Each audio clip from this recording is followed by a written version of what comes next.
I'm Heather Lightcap, and I was at YPW, I think, from around 1994 until 2007. And I'm Brian Merker, and I was at YPW from 2000 until 2007, and we are making this video to wish you, Michael, happy 20th anniversary. It's pretty hard to believe that time has flown so fast, and it's been a wonderful 20 years. One of my greatest memories of YPW itself is Michael himself. I can remember from, my first day, it was probably then when it started that he started taking my lunch every day for me. I don't remember eating at YPW. There were a lot of things Michael taught me besides doing a front handspring and faking my way through a tap dance. It was really a really strong father figure, and it was Tech Week was always a great time because even though everyone was very stressed out and Michael was also at his wit's end, that was the time you got to see him almost the most, which was a really nice enjoyable experience. And I can remember driving down to Tennessee with Michael to do Count to 10, and it was kind of a full circle thing because I had started at YPW and my first role was, I think it was Blaine in Count to 10. I had one line, and I wasn't even put in Silver Proud, obviously. And yeah, I just want to wish you happy 20 years. Yeah, and I think it's wild that we've come so far. I will never forget being, 5 years old in my mom's little dress and coming into YPW, and you really were a second father to me throughout my entire time there at YPW, and I can't thank you enough for all you've done for me, from me crying when I was little because I wanted to be Gretel in The Sound of Music, and then we did Sound of Music, and giving me my first lead role as Doria and the Clown, and believing in me even though I was the little 7-year-old ballerina that probably wasn't that good, but you still made me feel like a star regardless. And you gave me my first nickname, Heather Together. It stuck for a while, but you always made me feel confident and good about myself, despite the fact that I was a gangly, super tall girl with, really smelly feet. You still always made me feel great. And throughout the years, you were always a constant, rock in, all of our lives, and really brought us all together and gave us an environment where we could all come together and make the best friends that we still have to this day. And so in honor of your 20 years, we were brainstorming some of our favorite memories to share about our years at YPW, and we came up with a list of some we'd want to share with you.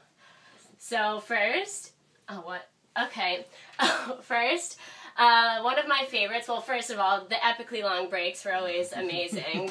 Time to have fun, chill.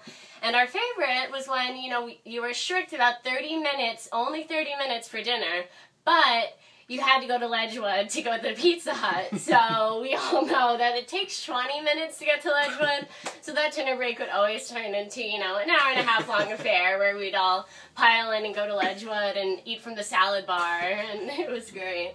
Yeah, of course, and then I'll get into the more debaucherous ones, those that you did end up finding out about.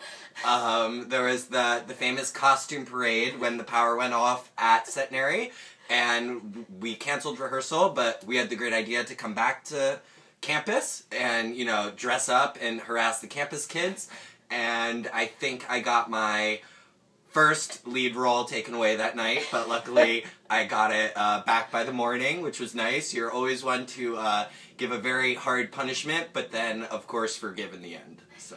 And then, speaking of hard punishments, how could I forget my first foyer, so to speak, into alcohol when we all drank at Dylan Bush's house, and then I proceeded to vomit all over the floor, and of course you found out about it, and the next day made us all do alky monologues in front of everyone about being an alcoholic, and that was ingrained in my mind, and obviously, made an impact. So you had your mysterious but beautiful ways of going about making us think about the choices we made.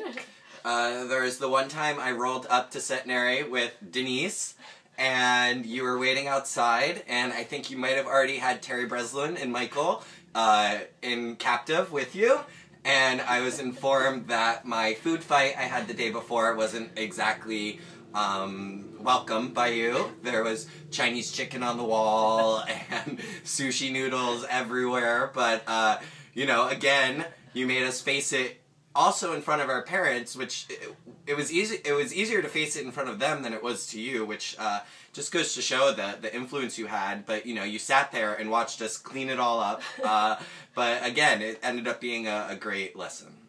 And then there were always great times behind the scenes in the backstage when we would all run amok during tech rehearsals and just rehearsals in general. I mean, from the rehearsals in the T building or in the third floor ferry when it was 103 degrees and we were all sweating to death and your Slim Fasts were in the air conditioner because they needed to be cold, but us, whatever. And then, all the other interesting memories of, say, Eddie falling into a trash bag of nails, all the other hazardous things that would happen, but we all somehow, made it out and came out unscathed and with a memory. And speaking of hazardous, that time you cast me as Bernardo in West Side Story, I thought that was really good, and all I have to say about that is, let's get at it. And some of our other favorite memories of you, just in all shows, throughout my entire time at YPW, you never failed to, cause a little trouble in the wings, whether it be falling asleep in the wings with your foot out and so the whole audience could see, or pinching us in the wings when we were trying to, do a serious scene or sing, or, just smoking cigs in the wings, because why not? Because it's great, and it always made, the show that much more interesting and fun.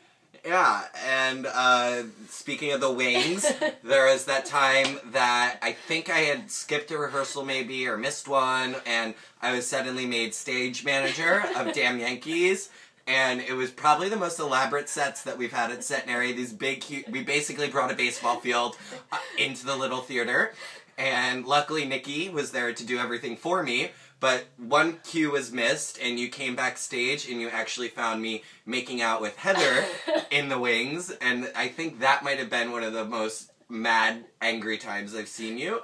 But again, it's nothing to your fault, because you can't, it's totally understandable. And we were irate. I proceeded to sing the entire Damn Yankees, We Gotta Have Heart, monotone, and just staring blankly into space. But that was a good one, for sure.